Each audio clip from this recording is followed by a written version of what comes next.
Happy Tuesday. We are live. Kayla McDonald with Remax Alliance Group and Miss Lindsay Weber with Keystone Mortgage Solutions. Hello. It hasn't been just us in, I don't know. It's been a minute. It's been a while. So we were just saying before we went live that, we should probably do this a little bit more often just to give some, current market stats and just like what we're seeing in the real estate world and mortgage world and all the fun stuff. Yeah. I feel, every time I go somewhere, and I'm sure it's the same with you, Lindsay, especially if we're not together. So are you busy? What's going on? What are the interest rates doing? Are people still coming here? People still selling? I see a lot of things on, it's like, it's like a domino effect. Well, it kind of stemmed from people asking us questions that we wanted to be able to answer. So in the background a little bit, we've been working on some projects that I'm hoping that everybody will be able to start to see soon. But the idea behind what we're getting ready to start showing everybody is to answer those questions that they have. And it changes so often. At least, it does. It just changes. It changes so often, whether it's on how many houses are for sale and how long that they're taking, or what the interest rates are, or what products and programs that we have, and just what's going on in the industry. And for you and I to be able to explain it in terms that everyday people are going to be able to understand and to relate to, because sometimes we put these share these things, and you and I, because we're in it every day, right? But sometimes I'm like, they might not know what that means, and that's okay. So it's our job to educate and to explain and to kind of guide on what's happening, because it's different. It's different than it's been ever that I've ever seen. Well, well over 20 years, I've never seen anything like what we currently have. Yeah. And it changes, like you said, so often and so much. You think like one small change, like just to kind of, and we'll touch a little bit more on this too, like just with like the whole like NAR settlement. And NAR is National Association of Realtors. So not every agent is part of NAR. You pay in to be that, to have. See, I didn't know that either. Like I had no clue that it was like something that you paid into. I thought all realtors were part of it. Some brokerages will require you to, if you want to hang your license with that agency, then they will require you to be a part of it. But not everybody is a part of it, and not all brokerages do. I think that, and I think for our like immediate area and like the Tampa Bay area in general, I think that it's more common and people are a part of it. But yeah, it's not for everybody, but it's a national, it's not just Florida, it's not just Georgia, or it's like all over the country. So it's definitely interesting. And like just with like the changes coming into play with that, I know like not even that alone, but even with like interest rates and just things, the news, the news stations they're looking for the best story, the best headlines, so they're the ones that are going to get it all stirred up to make it attractive. Yeah. So the transparent version is that nothing's really happened yet. Yeah.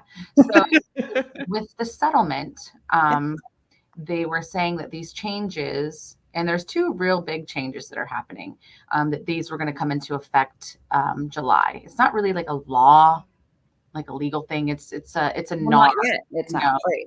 So yeah, I don't even think it's actually like a law, because it's not like it's a law that you're breaking or following from a state. It's if you're part of NAR, if you pay into that, then there's a code and there's ethics and things you need to follow. And this is just another one of those requirements that you have to follow. But the long short of it is that in July, no matter whether it happens in July or not, they could go in July and it could be postponed. Yeah, it's already postponed. things can be revamped or what Yeah. have you.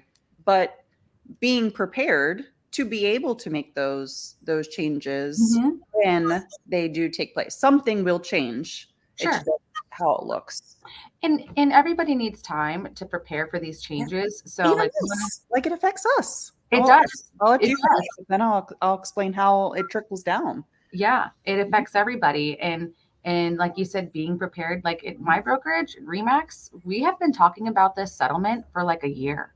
Yeah. Like before, we honestly didn't think that it was going to be settled so quickly. We thought that we would have another couple years just because that's how everything goes when there's a lawsuit involved. Right. Um, and I know that when we had Mike on about a month ago, we talked about it in depth. And everybody has their own thoughts and opinions and feelings about it. A lot of people are upset, but I think that as a professional in this industry, this is something we cannot control. We can't change this. So, okay, let's look at what it actually is and explain it and share with people what this means.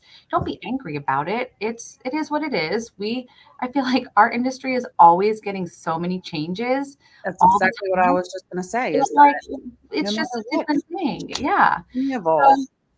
The Mhm. one change, and I think it's a great change, is now as a buyer's agent, you have to have that consultation with your buyer and set the terms up front. They have to sign a buyer broker agreement with you. So before you even go out and show them houses. So it's not like you can just someone calls you and you can meet them in an hour and show them the house. Well, you could. However, you need to bring this documentation for them to sign. So that way they understand, here's my relationship with you. Here's all your duties that you're going to provide to me, because real estate agents have different ways in representation. A transaction broker or a single agent. A single agent is somebody that works solely for you and nobody else. So in that specific transaction, let's just say. So like if I was a single agent for my buyer and they were interested in one of my listings, we would have to re-sign documentation saying that I was going to be a transaction broker, or they would have to find, you know, I mean, they wouldn't find their own agent because I'm the listing agent, but that would, if that makes sense. Transaction broker, you do have a little bit more limited representation because let's just say we have a seller and we have a buyer. I can't act in the best interest of either or without, it's just not fair, Right. So like as a single agent, a buyer, I'm representing a buyer and I come and let's just say, Lindsay, for instance, you are a listing agent. I come and I represent my buyer. I'm going to negotiate on behalf of my buyer to the best of my ability because I have a sole fiduciary responsibility to my buyer, and I can advise them, hey, I think that you should offer this much, and we can counter back and forth. I can advise them on what I think they should ask for on repairs. It's a full blown representation. Not saying a transaction broker is not good, because you still have to act honestly and fairly to each party. It's just you can't really advise them as much because I have inside information about what the seller is willing to accept. I also have inside information about what the buyer is willing to pay, but I can't let each party know. So, you got to be very careful in those situations. But now with the change, you have to, sign an agreement. So that way, it protects both parties, I think, because the agent knows that their client is loyal to them. They're not just going to go off and call the listing agent on a sign, which It's a happens. full-time job. Like Yeah. some of the things that we've heard about, like they're like, "Oh, well, we're going to do it without an agent." I'm not sure that's the best plan. Yeah. And it is a full-time job. There's a lot of negotiating, there's a lot of ins and outs, there's a lot of Paper. liability and Mhm. protection that you get with that professional. I'm not going, like, I'll use it for this for an example. Like if I'm going to court, am I going to go and want to represent myself? No, because I know nothing about that Right. just because, I have to go there. I'd want somebody to represent me that knows the ins and outs and knows the rules and the laws and the best You gotta thing talk for to the me. judge. Great. I'm not gonna be like, I don't really know, but I didn't do it. Yeah, exactly. It's like, you're professionals for a reason, Yeah. and have been doing it. And I just can't imagine, like, even myself, like, okay, fine, I'm in the industry. I'm not a realtor. I've told you that I don't know how many times. Like, Mhm. I'm not sure what that means because that's not what my job is. It's not something that I do every day. And we talk about that a lot. And I'm in the industry. I can Mhm. imagine somebody going out and not being represented. Well, the thing is, it's a lot of paperwork and it's a lot to manage too. Like if you can do it on your own and you understand it, then more power to you. Like that's amazing. But Few and a far lot of times, between. right. But like it like you said, it's a full-time job. I mean, let's just say, like for instance, I have a listing right now and it's under contract, and we had some inspection issues. So what do you do then? Yeah. And it's something that I haven't encountered before either. The electrical panel is in the bathroom, like right next to the shower, and the electrical panel has to be moved because they can't get insurance. We can't. We try. I called an electrician. We called the county. They're like, this is not up to code. How it happened, I don't know. Like, I don't know if when they bought the house, maybe insurance didn't care, didn't realize where the electrical panel They could was. have bought it for cash. They could have a million different things could have. Things change. Insurance is freaking nuts now. So like those, they're just very picky now. And like, what do you do in this situation? Like, you put the house back on the market, but you're going to have to deal with it because we're not in the market to where right now people are just letting things fly, like, oh, whatever, we'll take care of it. I've had sellers have to replace electrical panels. I've had, that's okay. I have an idea of what that costs. Well, now the electrical panel does have to be moved. We tried putting it in a closet. We tried doing all these things, but ultimately it has to be moved, and Right. it's costly. So in this situation, my sellers understand, like, hey, like, we know that we're gonna have to deal with this no matter what. If we put the Right. house back on the market, we have to disclose it. Yeah. And legally you do, because we have to disclose all known facts, and as a seller you have to disclose the defects of your house too. So now they're like, okay, we'll just replace it. Well, it's going to cost $4,200. But good thing is this electrician, and I've worked with them before. It's McWilliams and Sons. They're Right. amazing. And He really is great. yeah, Gil, he's Yeah. awesome. Um, and you can pay for that at closing from your proceeds because it's going to a repair of the home. So what we're going to do is strategically have them replace the panel once we get our appraisal back, and we're past pretty much almost all contingencies. Right. Have it replaced. We're going to send the invoice to the title company. The title company is going to send them a check, and that way the sellers don't have to actually dig into their pocket and pay for it. They're paying for it still. However, And most insurance companies will give them the opportunity to be able to do that at a later time, and then they come in for inspection. As far as I know, I know it's that some way with certain things. yeah, Right. depending on what it is. But in this scenario, what we're going to do is, depending on the inspector, the electrician can take photos and we can send a receipt of what the There work we was go. done, Mhm. and they can update the 4 point from that. Awesome. Or they can come back out and do a reinspection, and then they can get their insurance taken care of. So there's a lot of strategic things and timing of everything. Hello, ladies. Always great information you share from Rose Well, thank Marie. you. Thank you for watching. Thank you for commenting. We are live, so anybody can ask questions or comment as we are going. And then Ed, awesome work. I'm going to go squirrel for a second. You just had your Grace's Food Pantry Jeep event over the We did. weekend. And that was awesome. Well, thank you. It was great. And we are getting all of like the videos together, and we took lots of pictures, and the kids had a fantastic time. We had bounce houses and jelly ball from Swag Party Rentals, and we had different vendors come. We had T-shirts being made by Surge Graphics. The list is long, so look out for a post of all the videos and the pictures and the shout outs to everybody that was there to help and support. It was really great. And I'm still, yesterday was a day, I'm not gonna lie. It was the Mondayest Monday I've had in a while, and I had a headache to go along with it, which I'm not sure what's going on there. I've had touch and go with headaches recently, so I'm not sure what's happening. But anyway, long story short is that I'm still collecting because we had so many different avenues to be able to collect funds for Grace's Food Pantry, that I'll add it all up and get them. I'm going to do like a presentation to them for the check for Ed and Grace. So yeah, I'm excited. I'm excited to see how much was raised, because it's just, they do so much, you know, for the community, and they just, you know, give their hearts and souls to just to feed people that need help.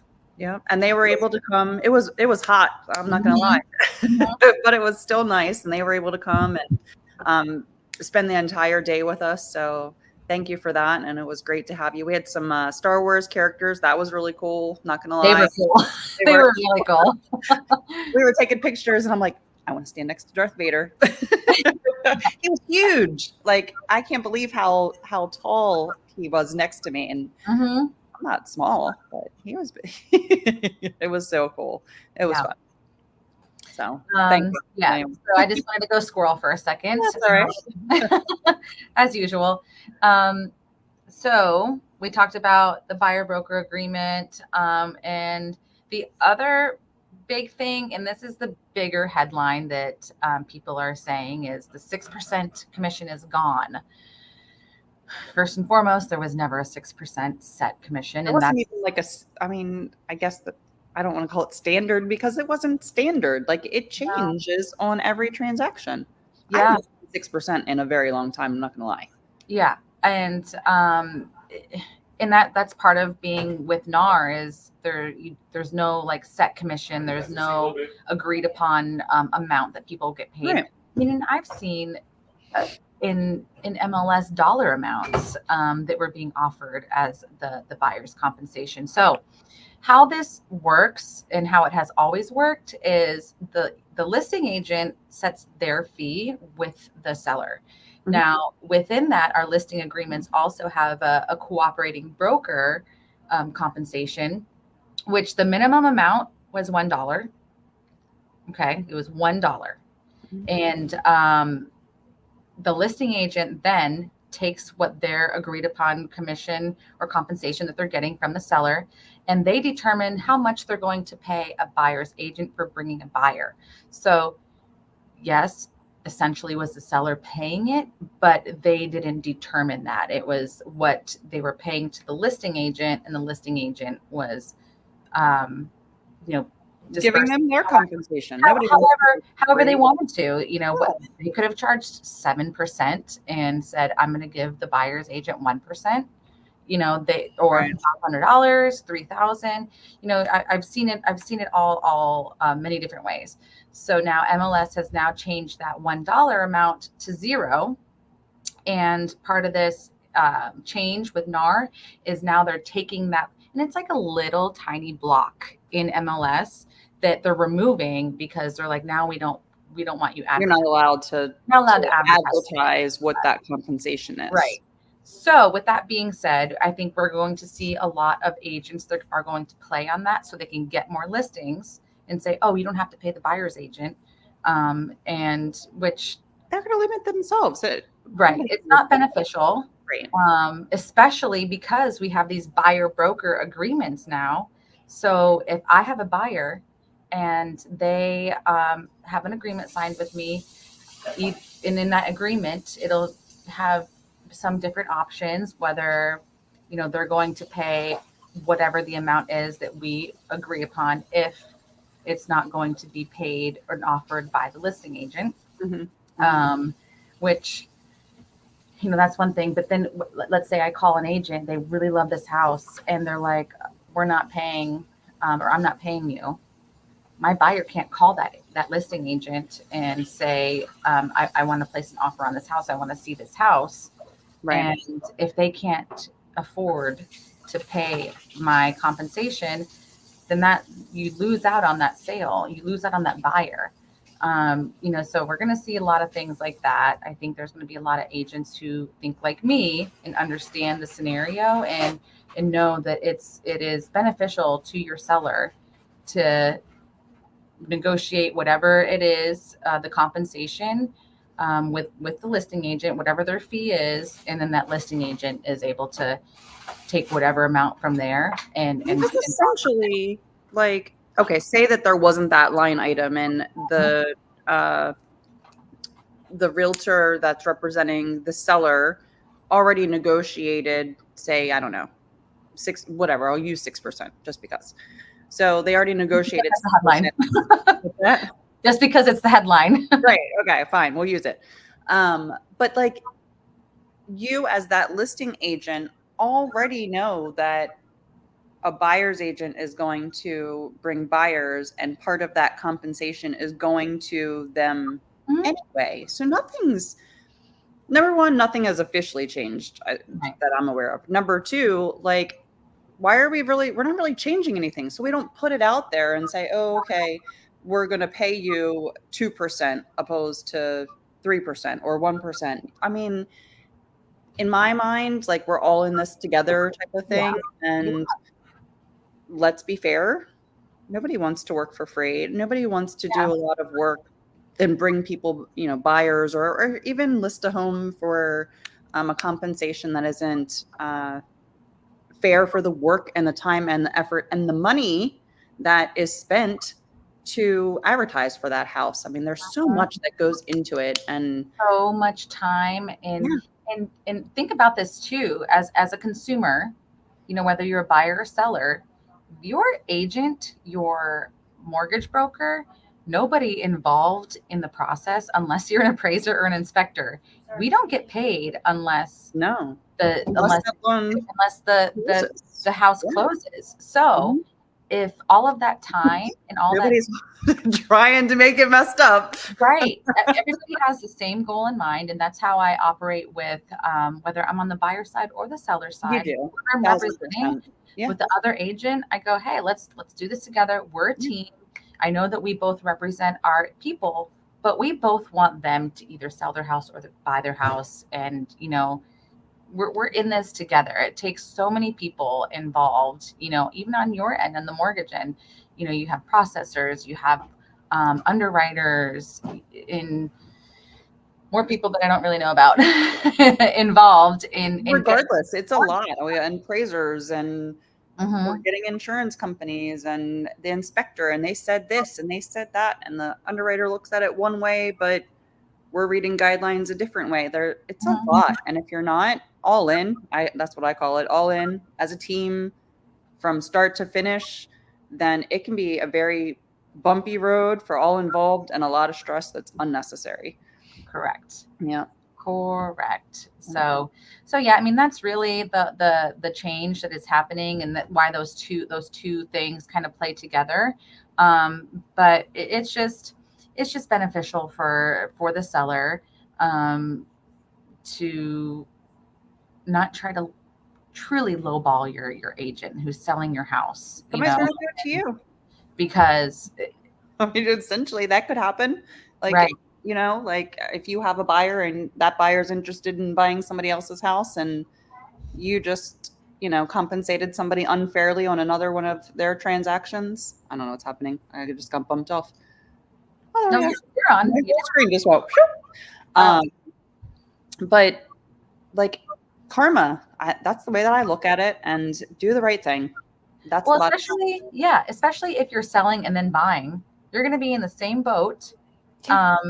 as these buyers. And like, let's just say, and also this isn't truly on the seller only, because I don't know, what if you are an agent and you're just not being fair and not saying, like, what if, let's just say you negotiate a 7% rate, for your commission, or maybe let's say you just did a dollar amount, you wanted $15,000, and you're only offering $1,000 to a buyer's agent, and now that buyer that wants to place an offer realizes, oh crap, like I negotiated a $5,000 compensation to my buyer's agent. Now I have to come up with an extra 4 grand on top of all of my closing costs. So I'm looking at $25,000 versus 20, and I don't have it. Right. You know? When So we started this, I said, remember that it all trickles down, and it will be like in our industry as well. One of the glaring things in my head is the veteran. the VA. Veteran, like if the compensation is looked at as a certain way, like underwriting guideline wise, which they're working on negotiating, trying to figure out how it's all going to work. So nothing's happened yet, but it potentially could be a true issue because that veteran is not allowed No, to pay the compensation of the realtor no, through the VA. So either the VA has to make some changes, or they're going to be looking at this compensation as like classified as something different. I mean, like the list is long, so it yeah, doesn't just affect the real estate agents, but it trickles down like, through the whole entire transaction. So when yeah, they were doing TRID, I mean, it's been years now, but we were all like, oh my God, they're capping our compensation. What are we going to do? And you end up morphing along the way. Things happen. We roll with the punches, so to speak. The best thing you can do is prepare. We know that something's coming, and we don't know 100% how it's going to look, but we'll figure it out. And we're all in this together, so we can figure yeah, it out together. We just don't know what that looks like yet. But there's yeah, no panic. Like people are like, I'm getting out of the industry, and it will work out. It really truly does. Does it suck a little? Sure. But we figure it out. yeah. It's change. Nobody likes change. So everyone's like, oh God, we're changing things. And, Yeah. I think it's going to be a good thing. And, and I've seen it already a little bit where in MLS shows that they weren't offering any compensation to a buyer's agent. And, we What have would be the point of doing that though? Like maybe I'm not, I maybe I don't, don't understand. Like what would be the point of doing that? Why would you do that to your seller, and why would you do that to another agent in your industry? You want to do both? Is that why? I think what it stems down to is you have these sellers who are just not educated, and you haven't had the conversation with them. I mean, let's just be honest. There's discount brokerages out there now. Like, Yeah. we'll list your house for 1%. Mhm. We'll do this or we'll do that. With And a very short list this long of what they're going to do for you. right. And you're So fending for yourself for the most part. right. So, we have those now that we're competing with. And are some of them like okay or successful? Sure. Maybe. I don't know. I mean, they're obviously still around, but there's like that in every industry. There's always going to be those discount people that charge very minimal, but the service you're getting is really not that great. That's any industry. Yeah. Like just fishing charters, for instance, only because I know a little bit about that. You have people out there that are charging like $250 or $300 for a trip. But you think about it, it gets just wild because you're spending probably like $100 in fuel. And what type of boat are you on? Do you have nice equipment? Are you actually catching fish? Things Right. things like that. Like, is your captain licensed? Are they insured? Those are big things. Like, what happens if you slip and fall? Are you covered?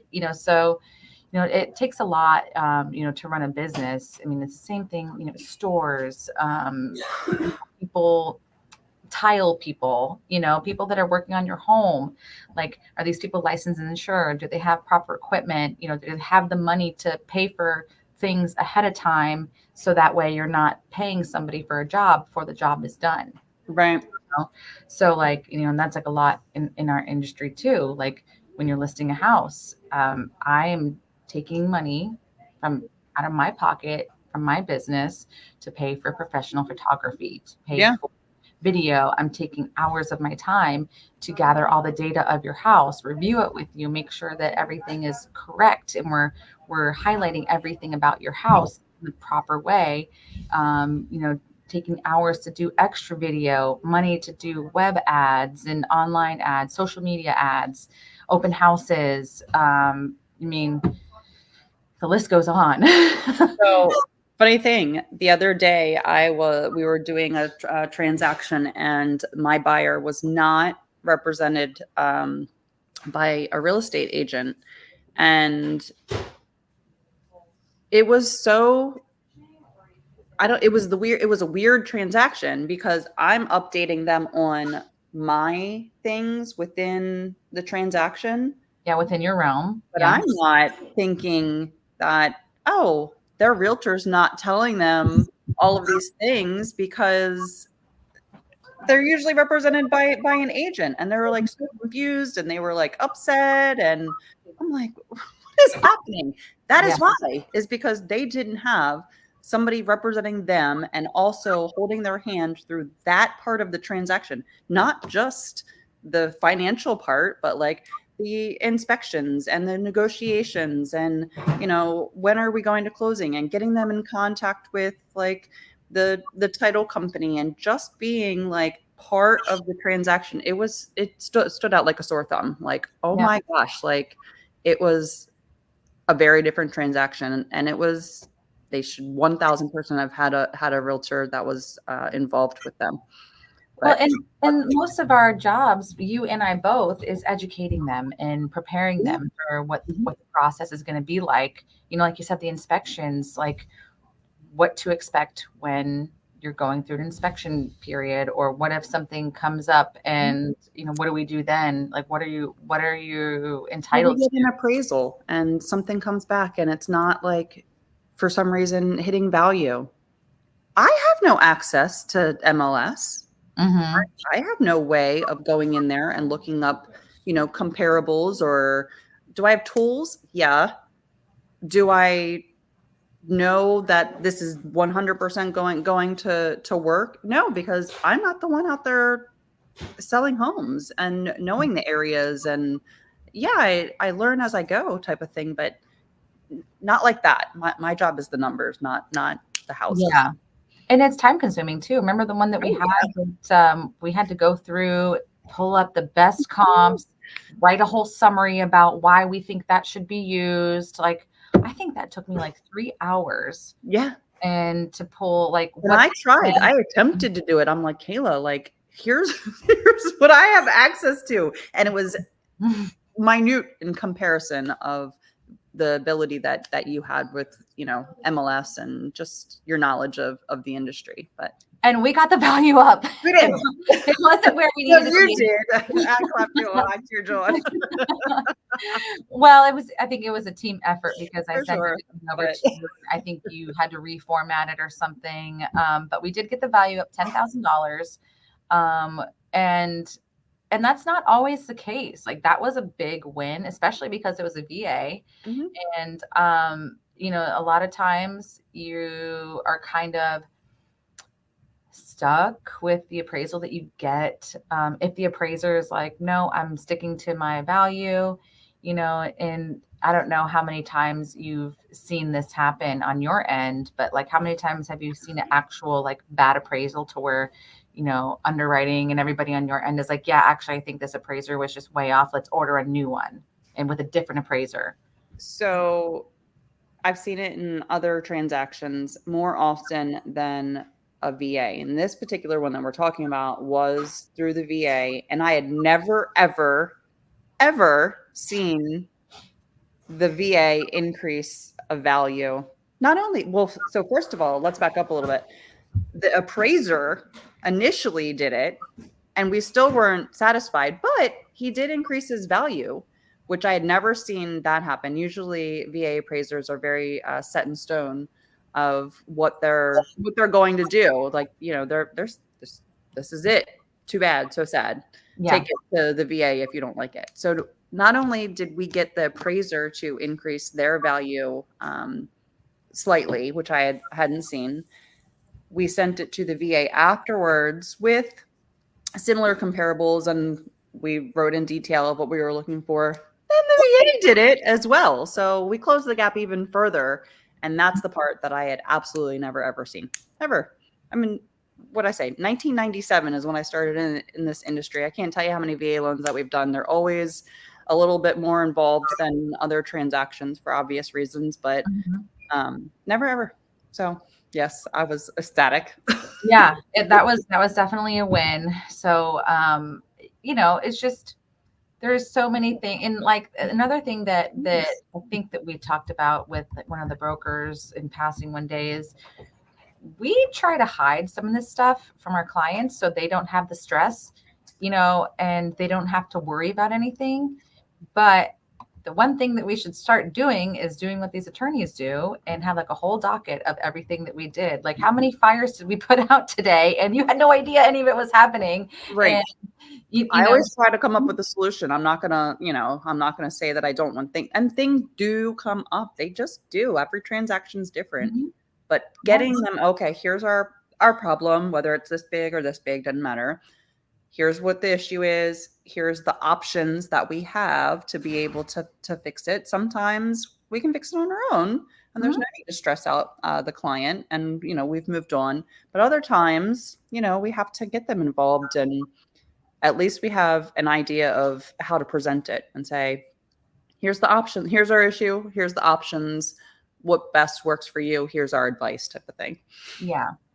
Yeah. I mean, it's a lot. If you would have asked me, like when I first got into real estate, like in one of these scenarios, like I didn't know that a lot of this stuff was an option. Like I didn't know that you could replace your roof and then pay the roofer at closing, Mhm. or your AC or your electrical panel or things like that to offset the out of pocket costs. I didn't know that in some insurance companies would allow you to make some repairs within the 30-day period, after closing. Like, I had no idea. I had no Right. idea any of that. And I had no idea too, which this was a recent change. I think it started last year, maybe. Like, even so, if you have a house that you're buying that had a sinkhole that was remediated, or you had a sinkhole investigation done with it, you're pretty much stuck with Citizens. There's like one or two other companies that will insure the property. They're more expensive than Citizens, but you have to submit everything to Citizens, and it could take up to 30 days to get approval for that insurance. Remember that one? Hmm. Yeah. And we were like, holy crap, we're supposed to close next week. And we're like sitting ducks. Yeah. And can you imagine a buyer that's not represented and going to the other agent and saying, hey, guess what? I have to wait 30 days before I can close, or da da da da da happened, and they have zero representation, and they feel like that they're at a loss. Yeah. And then your agent goes to the listing agent or to the seller or whatever and say, hey, you know what? I know that this sucks, but we're going to try and get it done before the 30 days. But if you put your place back on the market, you're going to be waiting at least 30 days for the next buyer to get their insurance. So Right. you're kind of stuck between a rock and a hard place. You have a buyer. You know that because you've experienced it. Mm-hmm. But a buyer that's not represented isn't going to say those same types of things No, to the other agent. no, or to anybody. They're not Yeah. going to know. Yeah. Or also, did you know, and I know that you do know this now, if you have a house that has a roof and there is no permit, or at least we just can't find one, it is still insurable as long as it passes a 4 point. But again, you're looking at probably about 2 weeks for approval with Mhm. Citizens. Yep. So, there's all these times that Sometimes we have sellers that have put on new roofs whenever, and there's open expired liens permit. or permits or whatever that come up on title. That's fun. Yeah. Those are fine. The Or permits. companies that went out of business that no longer exist. Like, Yeah. it's okay. You can still close on the house. Yeah. We The just have buyer to. is okay with it. And, just got to understand that if they go to sell in a couple of years, the next buyer might have an issue with it. So Right. it's all these things that you have to explain, and, let your client determine whether it's important to them or not. Do you care about an expired permit? Depends on what it is, I guess. I don't know. So, but you have to make the client make that determination Yeah. for inspections wise. I mean, but the only if the company's closed, we're kind of like SOL. Like, Yeah. remember the one? this one was funny. The last one where they had an open permit because the roofing company had two properties, very similar addresses, and the permits were Oh. flipped. Mm-hmm. You remember this one? Mm-hmm. And there was nothing that we could do. We just got like an affidavit from the roofing company saying that like everything was done up to code, and they pulled a permit for it, but the county had no solution. The county basically told them, you're SOL, we don't have a solution for it. So they tried to do whatever they could, and when I called them, it was like 5 years prior or something, and they're like, oh yep, I remember this one. They're like, Wow, thank God somebody was there, right? yeah. So it was, when the company's still in business, it can usually be corrected. Yeah. And they'll either close it out or fix it if there's a solution. In this scenario, the county kind of failed them. Yeah. Solar panels. We always have some type of weird thing that comes up with, well, not always, but a lot of times with solar panels being on the roof. Like it's a thing. With insurance, or if there's a loan on it. Yeah. Or if there's a lien, or like they did sometimes they do a grant. Well, it's a nightmare. Oh, we can go on for hours and hours and hours, but right? it's just beneficial for everybody to have an agent, to make sure you're linked up with a good mortgage broker that works, a local one, works in your area. It's just very important. So there's been many times where I've had to, as the mortgage broker, know, is it my job to go and to help the title company go and get permits? No, but you know what? I'm doing it because I live here. Like we're in this together. We're gonna go to the courthouse. Whatever we need to do, we're gonna get to the bottom of it. And if it were somewhere else or somebody else, a lot of times they're sitting ducks. I actually took over a transaction from another broker here nor there, but it was because it was sitting for so long and everybody was waiting for the other person to do something, and what? Nope, nothing was moving. So I literally made as many phone calls with my contacts that I could to find the roofing company, because you could see like the trail of them changing their names and they were still in business. But anyway, to find that person that worked there that would be able to help us. Whatever. I do what it takes. Hey, I mean, it helps when you have been in a community for a very long time, or I changed the title company. That title company was not willing to do anything. When I changed the title, the seller agreed to change the title company, and my title company took the bull by the horns, and we powered through. Team worked. We got it done. Mm-hmm. Yep, that's an option. You can change title companies. We've had to do it a couple times. Yeah. Because some title companies, their underwriting is very strict. They won't, move forward with something if there's like too many liens, or they won't just, I don't know. Every title company is different. Some will do more than others. And then, same with lending. I mean, how many times have you had to take over a loan and somebody had to start the process over because, I don't know, they were with somebody else. Something happened, right? They couldn't make it work, So there's buyers out there that they go to one person and they're denied for one reason or another, and think that's the end all be all of. No, that's just crap. I can't do this. Right. Or like they're done. No, you didn't just meet their own specific guidelines. Like there's other banks, there's other lenders, there's other brokers that are out there that have different programs that work better for a different scenario that you weren't able to get approved with wherever you went. Yeah. I see that all the time. They go to the local bank. Well, they have a box this big, and if you don't fit their criteria, then they deny you. That doesn't mean that you're going to get denied somewhere else, which is something on Google and won't name any names, but there's some well-known. Everything's digital. There's no conversation. Things are assumed. 1-800 numbers to fill out your application and talk to people. And I mean, I have my clients fill out their application, and then I'm making that phone call and going over it with them. I get more having both, but having the information in front of me and putting all the pieces together from being able to have that conversation. And sometimes it's like, oh, my daughter just graduated college and she's moving back home, or you know what I'm just like Mhm. information that's helpful along the way that we can use just by having a conversation. Right. Digital's great and it's quick and it's easy Oh, and yeah. makes things smooth, but nothing's more important than that, at least that initial conversation of Well, I what's think going on. everything is digital to a certain extent nowadays. No, I mean, I'm not You're not saying necessarily. removing the human, at least not with me. Could I You're do it? Yeah, Sure. you're not going Not in, how I'm doing meeting it. somebody and filling out a whole loan application and doing all that anymore. I don't even know if the big banks do that. I think that everything is automated, as far as at least obtaining the information initially.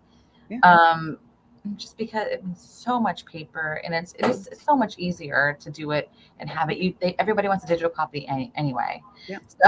So, so yeah, but having the follow up and the communication and the actual phone calls and is very very important, and Yeah. it adds that personal touch. And like you said, sometimes people will say something that maybe they forgot to put on their application, or they left off income that they didn't think was important, but it really is.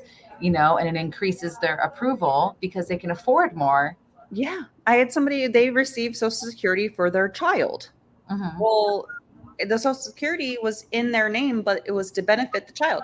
I still can use that income to help you qualify for a mortgage because you're the caregiver for that child. And it's technically, in our world, considered to be income that's usable to help qualify. They had no Hmm. idea. Yeah. Yeah, which is fine. Like, again, going back to It's our people, job to educate, people don't know what they don't know. right? Yeah. So And I wouldn't have known if we didn't have a conversation and we weren't talking about her daughter or like a scenario that happened in her personal life type of thing. Yeah. yeah, yeah. So it's interesting. But Well, I think that we're definitely over our time. that was fun though. Lots of good info. Yeah, definitely lots of good information. So, that's what we're here for. So, guys, if anybody has any questions about anything for either of us, feel free to reach out to us. You can send us a private message. You can comment below. Make That's sure. what we should do. We can collect some questions, and maybe in next month. Gosh, we're gonna be in June already. Maybe like mid June or something. We'll have a list of questions that people ask. Of course, we'll answer it first, but like we'll do a live Q&A type of thing maybe in June or something. That would be fun Yeah, and we for can discussions. or if there's like topics or something that Yeah, you anyone want to wants hear to talk about? about. Yeah, we're always open for suggestions, and we want to revisit something too. We can do that. But guys, make sure you go and subscribe to our YouTube. Yeah, help us out. Share, Yeah, subscribe to our YouTube. We appreciate it. and get notifications when we come on live.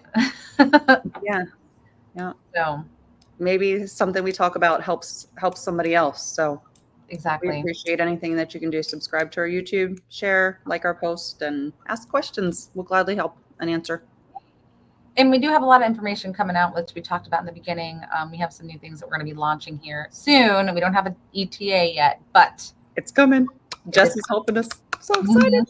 excited. So, well, thanks for joining us, everybody who was live watching, and for those later that are popping on, hit the subscribe button.